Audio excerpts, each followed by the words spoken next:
ए भाई तू उधर मुँह करके बैठ जाओ।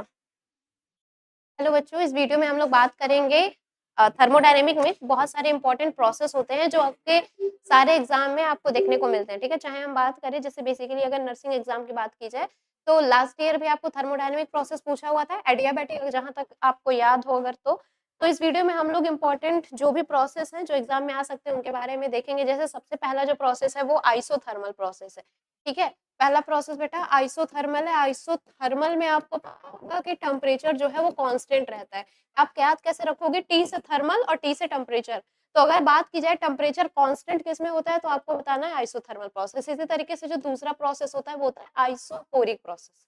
ठीक है, आइसोकोरिक, कोरिक से आपको समझ जाना है कि ये कोर की बात हो रही है, गहराई की। कोर हम लोग बोलते हैं ना, गहराई की बात हो रही है, तो गहराई की जब ये बात होगी तो आपको वॉल्यूम को कांस्टेंट रखना है, यानी कि यहाँ पे डेल्टा वी की वैल्यू 0 हो जाएगी।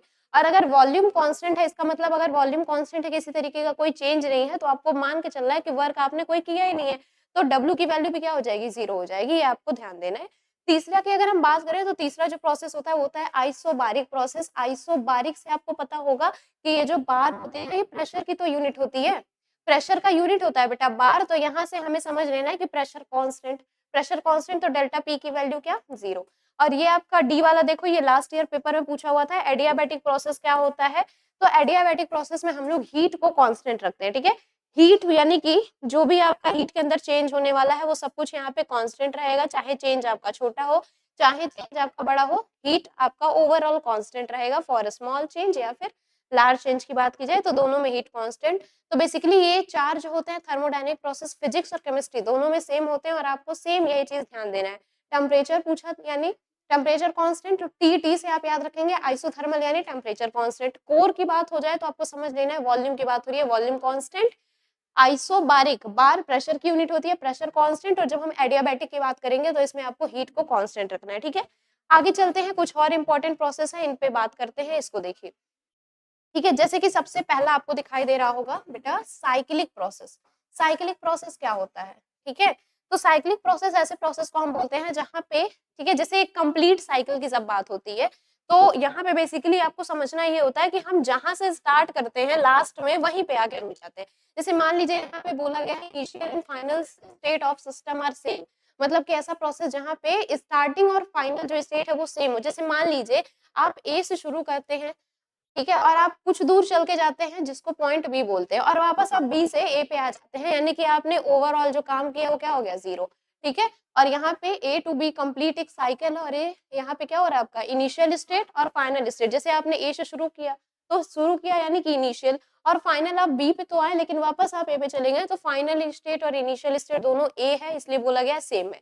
अब यहाँ पे आपको एक चीज ध्यान देना है कि यहाँ पे ये सारे आपके जो लिखे हुए हैं ना ये स्टेट फंक्शन है। आप पढ़ते हैं दो तरीके के फंक्शन, एक होता है स्टेट फंक्शन, एक होता है पाथ फंक्शन। तो स्टेट फंक्शन ऐसे फंक्शन होते हैं जो सिर्फ इनिशियल और फाइनल स्टेट पे डिपेंड करते हैं, ठीक है, और एक होता है पाथ फंक्शन जो पूरे रास्ते आपके साथ रहता है। इसको आप नॉर्मल हम लोग के लाइफ से भी रिलेट कर सकते हैं। ठीक है, जैसे कुछ लोग हमारे जीवन में ऐसे होते हैं जो पूरे लाइफ में कोई भी फेज आपका चलता है उसमें आपके साथ देते हैं, ठीक है, लेकिन कुछ ऐसे होते हैं जो जब आप एकदम बिल्कुल आपकी जिंदगी में मौज वाला वो रहेगा ना फेज कि सब कुछ ठीक है, बढ़िया है, वो तभी आपके साथ होते हैं, ठीक है, नकली दोस्त जिनको आप कह सकते हो। तो वो सारे के सारे आपके स्टेट फंक्शन है जो सिर्फ आपके साथ स्टार्टिंग में रहेंगे और लास्ट में रहेंगे, पूरे रास्ते आपके साथ नहीं रहते हैं, वो होते हैं स्टेट फंक्शन। ठीक है, इनको कैपिटल लेटर से हम लोग लिखते हैं, इसको आपको समझ लेना है। और जब हम थर्मोडायनेमिक की बात करते हैं बेटा तो सिर्फ दो ही ऐसे फंक्शन होते हैं जो पाथ फंक्शन होते हैं। ठीक है, पाथ फंक्शन सिर्फ दो होते हैं, पहला होता है हीट, ठीक है, और दूसरा होता है वर्क। ये आपको ध्यान देना है, पहला हीट होता है, दूसरा वर्क होता है। हीट को हम लोग स्मॉल क्यू से लिखते हैं, वर्क को हम लोग स्मॉल डब्ल्यू से लिखते हैं। ठीक है, तो इन दोनों को छोड़ के ये दोनों है ना जो पूरे रास्ते हमारे साथ रहते हैं, इसमें आप मम्मी पापा को कंसिडर कर सकते हो, जो हमारे अच्छे बुरे में हमेशा हमारे साथ रहते हैं, हमें सजेशन देते हैं। लेकिन स्टेट फंक्शन ये दोस्त हैं आपके, ठीक है, दोस्त हैं, रिश्तेदार हैं। तो आप यहाँ देखोगे थर्मोडायनेमिक में हम लोग जितनी भी क्वांटिटीज के बारे में पढ़ते हैं, चाहे आपका यू हो गया जिसको आप इंटरनल एनर्जी बोलते हैं, एच इंथैल्पी हो गया, ठीक है, पी प्रेशर टेम्परेचर, जी गिव्स फ्री एनर्जी, तो ये सारे के सारे क्या होंगे, 0। जब हम बात करेंगे साइक्लिक प्रोसेस की तो आपको सीधे कहना है all the state variables are 0। लेकिन यही जब हम बात करेंगे नॉन साइक्लिक प्रोसेस में तो यहाँ पे क्या होगा कि आप ए से गए बी पे लेकिन आपको वापस नहीं आना। तो यहाँ पे बेसिकली हमारा इनिशियल और फाइनल स्टेज जो होता है वो डिफरेंट होता है। आपने शुरू किया था ए से लेकिन आप आगे पहुंचे कहाँ हो, बी पे। तो यहाँ पे जब डिफरेंट होगा तो इसको हम बोलेंगे नॉन साइक्लिक। इसके अलावा ये दोनों प्रोसेस आपको ध्यान देना है, ये दोनों हर पेपर में पूछा जाता है। इवन लास्ट ईयर भी यहाँ से क्वेश्चन देखने को मिले थे, कभी कभी सीधे पूछ लेता है, कभी कभी घुमा के क्वेश्चन पूछा जाता है। ठीक है क्या, एक आपका रिवर्सिबल प्रोसेस होता है, दूसरा इरिवर्सिबल प्रोसेस होता है। तो नाम से तो लगभग क्लियर हो रहा होगा कि रिवर्सिबल और इरिवर्सिबल क्या होता है। ठीक है, रिवर्सिबल की बात करते हैं हम वहां पे जहाँ पे हम एक ही प्रोसेस को कई बार रिपीट कर सकते हैं। ठीक है, जैसे रिवर्सिबल प्रोसेस में हम लोग पढ़ते हैं मेल्टिंग ऑफ आइस। ठीक है, जितने भी हमारे फिजिकल प्रोसेस होते हैं वो सारे रिवर्सिबल होते हैं। मेल्टिंग ऑफ आइस में क्या होता है कि मान लीजिए कि बर्फ जो है आपकी वो पिघल गई है, तो आप वापस उसको फ्रीजर में डाल दो, फिर से जम जाएगा। और ये प्रोसेस आप काफी टाइम तक रिपीट कर सकते हैं। ठीक है, जबकि इरिवर्सिबल में एक बार अगर आपने कोई काम कर दिया तो आप उसको दोबारा नहीं कर सकते। ठीक है, जैसे मान लीजिए हम लोग पढ़ते हैं दूध से दही का जमना, तो मान लीजिए एक बार दही जम गई तो फिर से दूध तो बनेगा नहीं। अंडे से ऑमलेट, ऑमलेट बन गया तो दोबारा उसमें से कोई प्रोडक्ट तो निकलेगा नहीं, क्यों? तो ये सारे आपके इरिवर्सिबल प्रोसेस होते हैं। अब बेसिकली बात करें तो ये आपको इसमें डिफरेंस ध्यान देना है।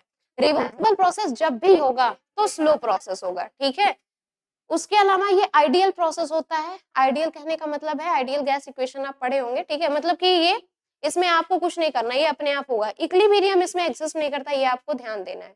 ठीक है, अच्छा एग्जिस्ट करता है इसमें, क्यों? क्योंकि देखो रिवर्सिबल प्रोसेस है, यानी कि मान के चलिए ऐसे, मान लो कोई आपका एक रिएक्टेंट है और आप जा रहे हैं प्रोडक्ट पे। क्योंकि प्रोसेस आपका रिवर्सिबल है तो वापस आप प्रोडक्ट से कहाँ आ जाएंगे, रिएक्टेंट पे। तो यही तो इक्विलिब्रियम होता है। यहाँ पे इक्विलिब्रियम एग्जिस्ट करता है जब आपका रिएक्शन कैसा होता है, रिवर्सिबल होता है। यानी आप रिएक्टेंट से प्रोडक्ट बनाओ, प्रोडक्ट से रिएक्टेंट आप वापस से बनाइए, मतलब जितने बार आप चाहो उतनी बार बना सकते हैं। तो ये प्रोसेस आपका क्या होता है, ये आपका रिवर्सिबल प्रोसेस होता है। ठीक है, बेसिकली स्लो प्रोसेस होता है, इक्विलिब्रियम इसमें एग्जिस्ट करता है, यही आपका इक्विलिब्रियम है।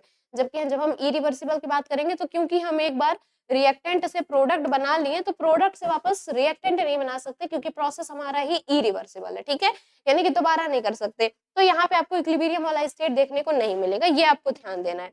ठीक है, यही जब हम बात करें इरिवर्सिबल की तो ये फास्ट प्रोसेस होता है। ठीक है, क्योंकि एक ही बार होना है, फटाफट हो जाता है। ये कई बार होते होते स्लो हो जाता है। दूसरा ये नेचुरल प्रोसेस, जितने भी आपके नेचुरल प्रोसेस होते हैं ना, जैसे कि मान के चलिए मौसम का बदलना, बारिश होना।